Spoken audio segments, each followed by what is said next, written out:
KaraokeBooks. The Iliad. Written by Homer.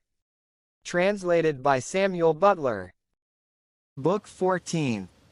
Agamemnon proposes that the Achaeans should sail home, and is rebuked by Ulysses. Juno beguiles Jupiter. Hector is wounded.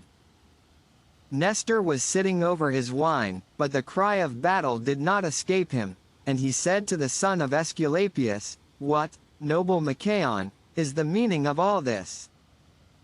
The shouts of men fighting by our ships grow stronger and stronger. Stay here, therefore, and sit over your wine, while fair Hecamede heats you a bath and washes the clotted blood from off you. I will go at once to the lookout station and see what it is all about." As he spoke, he took up the shield of his son Thrasymedes that was lying in his tent, all gleaming with bronze, for Thrasymedes had taken his father's shield. He grasped his redoubtable bronze-shod spear, and as soon as he was outside saw the disastrous rout of the Achaeans who, now that their wall was overthrown, were flying pell-mell before the Trojans. As when there is a heavy swell upon the sea, but the waves are dumb, they keep their eyes on the watch for the quarter whence the fierce winds may spring upon them, but they stay where they are and set neither this way nor that, till some particular wind sweeps down from heaven to determine them. Even so did the old man ponder whether to make for the crowd of Danaans, or go in search of Agamemnon. In the end he deemed it best to go to the son of Atreus.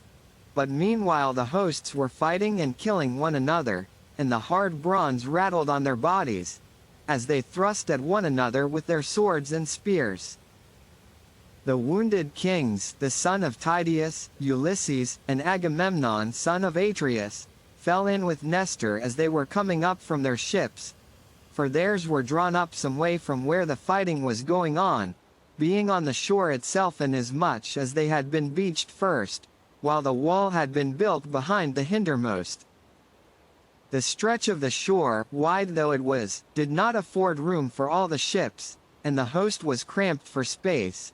Therefore they had placed the ships in rows one behind the other, and had filled the whole opening of the bay between the 2 points that formed it.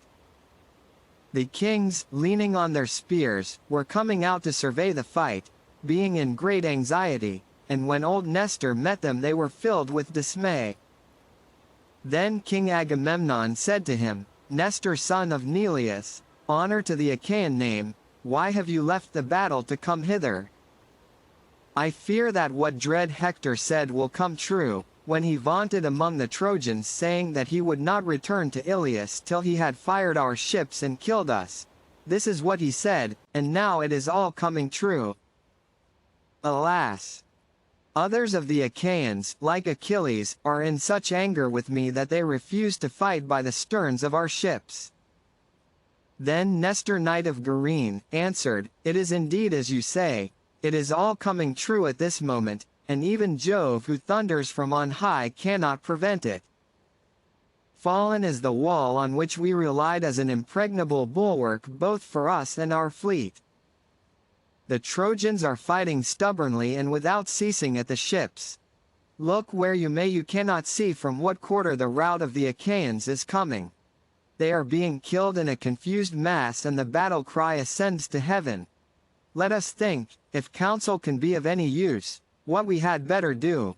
But I do not advise our going into battle ourselves, for a man cannot fight when he is wounded." And King Agamemnon answered, "Nestor, if the Trojans are indeed fighting at the rear of our ships, and neither the wall nor the trench has served us, over which the Danaans toiled so hard, and which they deemed would be an impregnable bulwark both for us and our fleet, I see it must be the will of Jove that the Achaeans should perish ingloriously here, far from Argos. I knew when Jove was willing to defend us, and I know now that he is raising the Trojans to like honor with the gods, while us, on the other hand, he has bound hand and foot. Now, therefore, let us all do as I say. Let us bring down the ships that are on the beach and draw them into the water. Let us make them fast to their mooring stones a little way out, against the fall of night, if even by night the Trojans will desist from fighting. We may then draw down the rest of the fleet. There is nothing wrong in flying ruin even by night. It is better for a man that he should fly and be saved than be caught and killed." Ulysses looked fiercely at him and said, "Son of Atreus, what are you talking about? Wretch, you should have commanded some other and baser army, and not been ruler over us to whom Jove has allotted a life of hard fighting from youth to old age, till we every one of us perish. Is it thus that you would quit the city of Troy, to win which we have suffered so much hardship? Hold your peace, lest some other of the Achaeans hear you say what no man who knows how to give good counsel, no king over so great a host as that of the Argives should ever have let fall from his lips. I despise your judgment utterly for what you have been saying. Would you, then, have us draw down our ships into the water while the battle is raging, and thus play further into the hands of the conquering Trojans? It would be ruin. The Achaeans will not go on fighting when they see the ships being drawn into the water, but will cease attacking and keep turning their eyes towards them. Your counsel, therefore, Sir Captain, would be our destruction." Agamemnon answered, "Ulysses, your rebuke has stung me to the heart. I am not, however, ordering the Achaeans to draw their ships into the sea whether they will or no. Someone, it may be, old or young, can offer us better counsel which I shall rejoice to hear." Then said Diomed, "Such an one is at hand, he is not far to seek, if you will listen to me and not resent my speaking though I am younger than any of you. I am by lineage son to a noble sire, Tydeus, who lies buried at Thebes. For Portheus had 3 noble sons, 2 of whom, Agrius and Melos, abode in Pleuron and rocky Calydon. The third was the knight Oeneus, my father's father, and he was the most valiant of them all. Oeneus remained in his own country, but my father, as Jove and the other gods ordained it, migrated to Argos. He married into the family of Adrastus, and his house was one of great abundance, for he had large estates of rich corn-growing land, with much orchard ground as well, and he had many sheep. Moreover, he excelled all the Argives in the use of the spear. You must yourselves have heard whether these things are true or no. Therefore when I say well, despise not my words as though I were a coward or of ignoble birth. I say, then, let us go to the fight as we needs must, wounded though we be. When there, we may keep out of the battle and beyond the range of the spears lest we get fresh wounds in addition to what we have already, but we can spur on others, who have been indulging their spleen and holding aloof from battle hitherto." Thus did he speak, whereon they did even as he had said and set out, King Agamemnon leading the way. Meanwhile Neptune had kept no blind lookout, and came up to them in the semblance of an old man. He took Agamemnon's right hand in his own and said, "Son of Atreus, I take it Achilles is glad now that he sees the Achaeans routed and slain, for he is utterly without remorse. May he come to a bad end and heaven confound him. As for yourself, the blessed gods are not yet so bitterly angry with you but that the princes and counselors of the Trojans shall again raise the dust upon the plain, and you shall see them flying from the ships and tents towards their city." With this he raised a mighty cry of battle, and sped forward to the plain. The voice that came from his deep chest was as that of 9 or 10,000 men when they are shouting in the thick of a fight, and it put fresh courage into the hearts of the Achaeans to wage war and do battle without ceasing. Juno of the golden throne looked down as she stood upon a peak of Olympus, and her heart was gladdened at the sight of him who was at once her brother and her brother-in-law, hurrying hither and thither amid the fighting. Then she turned her eyes to Jove as he sat on the topmost crests of many-fountained Ida, and loathed him. She set herself to think how she might hoodwink him, and in the end she deemed that it would be best for her to go to Ida and array herself in rich attire, in the hope that Jove might become enamored of her, and wish to embrace her. While he was thus engaged, a sweet and careless sleep might be made to steal over his eyes and senses. She went, therefore, to the room which her son Vulcan had made her, and the doors of which he had cunningly fastened by means of a secret key so that no other god could open them. Here she entered and closed the doors behind her. She cleansed all the dirt from her fair body with ambrosia, then she anointed herself with olive oil, ambrosial, very soft, and scented specially for herself. If it were so much as shaken in the bronze-floored house of Jove, the scent pervaded the universe of heaven and earth. With this she anointed her delicate skin, and then she plaited the fair ambrosial locks that flowed in a stream of golden tresses from her immortal head. She put on the wondrous robe which Minerva had worked for her with consummate art, and had embroidered with manifold devices. She fastened it about her bosom with golden clasps, and she girded herself with a girdle that had 100 tassels.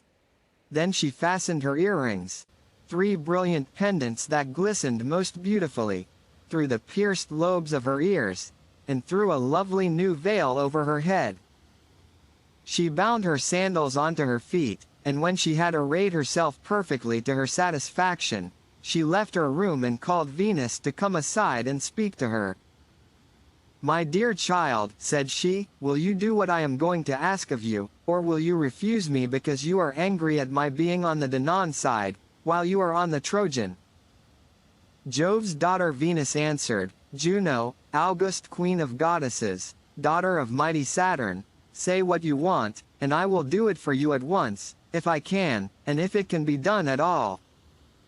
Then Juno told her a lying tale and said, "I want you to endow me with some of those fascinating charms, the spells of which bring all things mortal and immortal to your feet.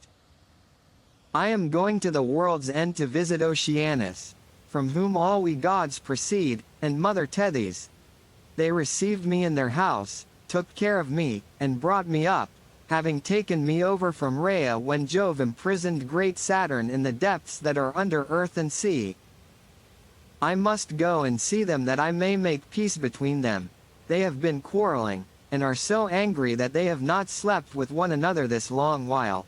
If I can bring them round and restore them to one another's embraces, they will be grateful to me and love me forever afterwards." Thereon laughter-loving Venus said, "I cannot and must not refuse you, for you sleep in the arms of Jove, who is our king." As she spoke she loosed from her bosom the curiously embroidered girdle into which all her charms had been wrought, love, desire, and that sweet flattery which steals the judgment even of the most prudent. She gave the girdle to Juno and said, "Take this girdle wherein all my charms reside and lay it in your bosom. If you will wear it I promise you that your errand, be it what it may, will not be bootless." When she heard this Juno smiled, and still smiling she laid the girdle in her bosom. Venus now went back into the house of Jove, while Juno darted down from the summits of Olympus. She passed over Pieria and fair Emathia, and went on till she came to the snowy ranges of the Thracian horsemen, over whose topmost crests she sped without ever setting foot to ground. When she came to Athos she went on over the waves of the sea till she reached Lemnos, the city of noble Thos. There she met Sleep, own brother to Death, and caught him by the hand, saying, "Sleep, you who lord it alike over mortals and immortals, if you ever did me a service in times past, do one for me now, and I shall be grateful to you ever after. Close Jove's keen eyes for me in slumber while I hold him clasped in my embrace, and I will give you a beautiful golden seat, that can never fall to pieces. My club-footed son Vulcan shall make it for you, and he shall give it a footstool for you to rest your fair feet upon when you are at table." Then Sleep answered, "Juno, great queen of goddesses, daughter of mighty Saturn, I would lull any other of the gods to sleep without compunction, not even excepting the waters of Oceanus from whom all of them proceed, but I dare not go near Jove, nor send him to sleep unless he bids me. I have had one lesson already through doing what you asked me, on the day when Jove's mighty son Hercules set sail from Iliad after having sacked the city of the Trojans. At your bidding I suffused my sweet self over the mind of Aegis-bearing Jove, and laid him to rest. Meanwhile you hatched a plot against Hercules, and set the blasts of the angry winds beating upon the sea, till you took him to the goodly city of Cos, away from all his friends. Jove was furious when he awoke, and began hurling the gods about all over the house. He was looking more particularly for myself, and would have flung me down through space into the sea where I should never have been heard of any more, had not Night who cows both men and gods protected me. I fled to her and Jove left off looking for me in spite of his being so angry, for he did not dare do anything to displease Night. And now you are again asking me to do something on which I cannot venture. And Juno said, Sleep, why do you take such notions as those into your head? Do you think Jove will be as anxious to help the Trojans, as he was about his own son? Come, I will marry you to one of the youngest of the Graces, and she shall be your own, Pasithea, whom you have always wanted to marry. Sleep was pleased when he heard this, and answered, Then swear it to me by the dread waters of the river Styx.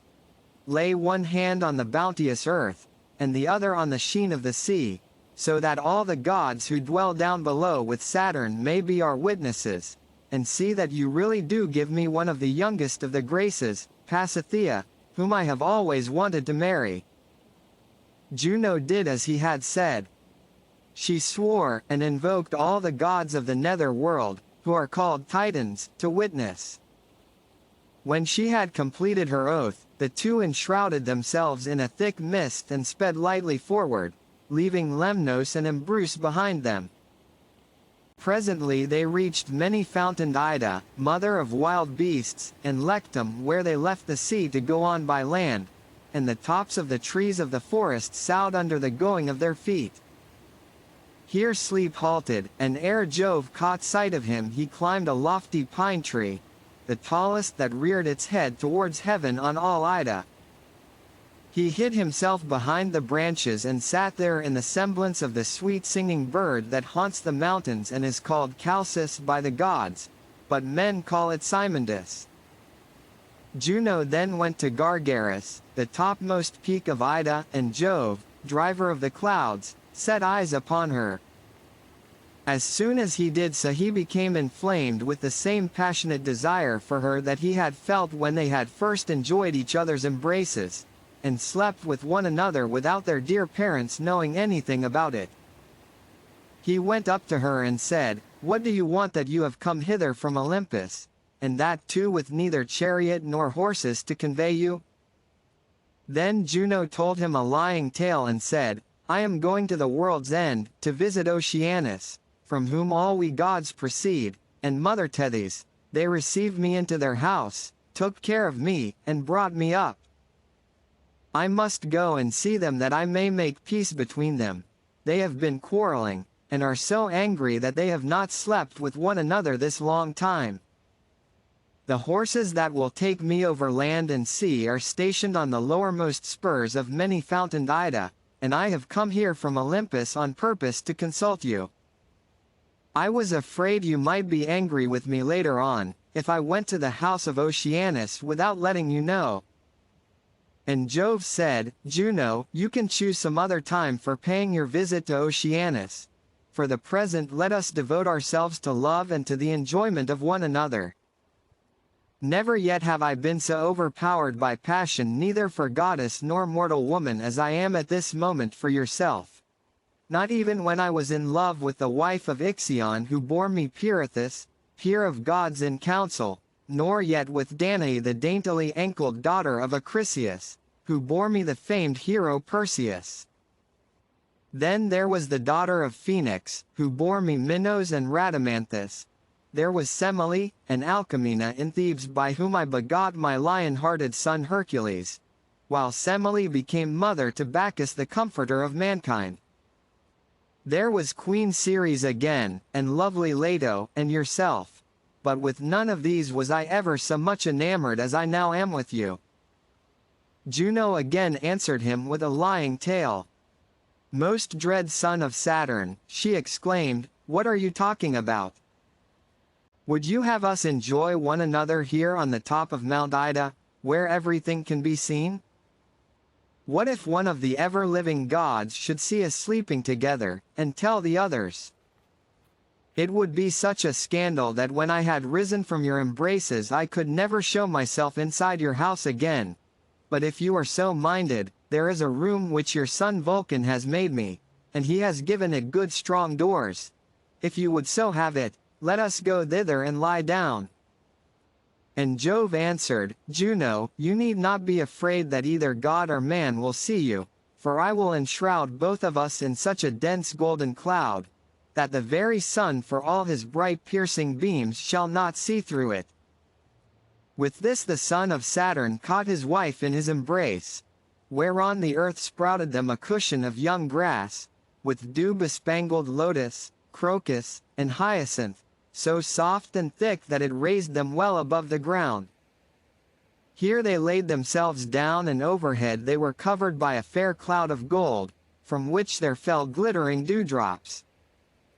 Thus, then, did the sire of all things repose peacefully on the crest of Ida, overcome at once by sleep and love, and he held his spouse in his arms. Meanwhile sleep made off to the ships of the Achaeans, to tell earth encircling Neptune, lord of the earthquake. When he had found him he said, "Now, Neptune, you can help the Danaans with a will, and give them victory though it be only for a short time while Jove is still sleeping. I have sent him into a sweet slumber, and Juno has beguiled him into going to bed with her." Sleep now departed and went his ways to and fro among mankind, leaving Neptune more eager than ever to help the Danaans.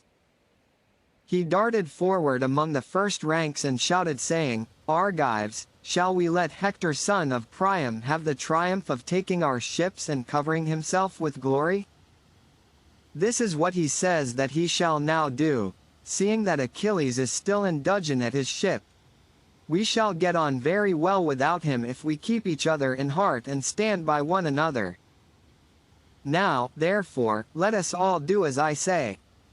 Let us each take the best and largest shield we can lay hold of, put on our helmets, and sally forth with our longest spears in our hands. I will lead you on, and Hector son of Priam, rage as he may, will not dare to hold out against us. If any good staunch soldier has only a small shield, let him hand it over to a worse man, and take a larger one for himself." Thus did he speak, and they did even as he had said.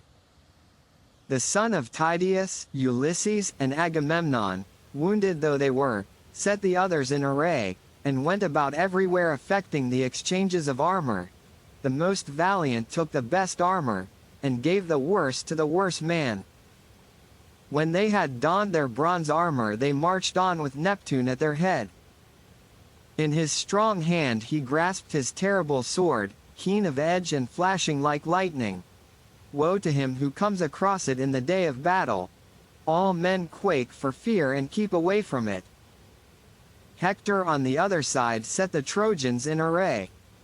Thereon Neptune and Hector waged fierce war on one another, Hector on the Trojan and Neptune on the Argive side. Mighty was the uproar as the two forces met. The sea came rolling in towards the ships and tents of the Achaeans. But waves do not thunder on the shore more loudly when driven before the blast of Boreas, nor do the flames of a forest fire roar more fiercely when it is well alight upon the mountains, nor does the wind bellow with ruder music as it tears on through the tops of when it is blowing its hardest, than the terrible shout which the Trojans and Achaeans raised as they sprang upon one another. Hector first aimed his spear at Ajax, who was turned full towards him, nor did he miss his aim.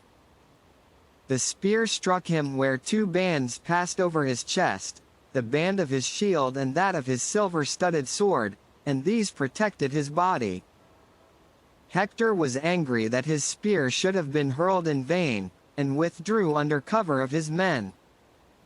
As he was thus retreating, Ajax son of Telamon struck him with a stone, of which there were many lying about under the men's feet as they fought, brought there to give support to the ship's sides as they lay on the shore.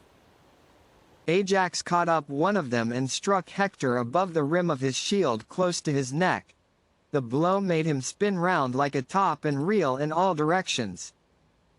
As an oak falls headlong when uprooted by the lightning flash of Father Jove, and there is a terrible smell of brimstone, no man can help being dismayed if he is standing near it, for a thunderbolt is a very awful thing.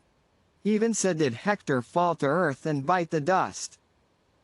His spear fell from his hand, but his shield and helmet were made fast about his body, and his bronze armor rang about him. The sons of the Achaeans came running with a loud cry towards him, hoping to drag him away, and they showered their darts on the Trojans, but none of them could wound him before he was surrounded and covered by the princes Polydamas, Aeneas, Agner, Sarpedon captain of the Lycians, and noble Glaucus. Of the others, too, there was not one who was unmindful of him, and they held their round shields over him to cover him.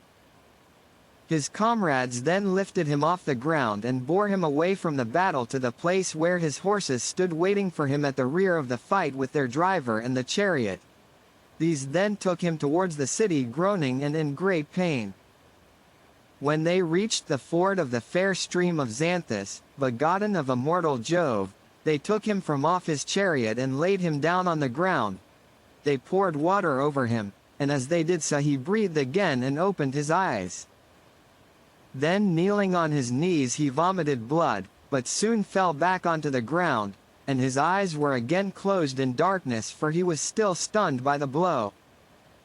When the Argives saw Hector leaving the field, they took heart and set upon the Trojans yet more furiously. Ajax fleet son of Oileus began by springing on Satnius son of Enops, and wounding him with his spear.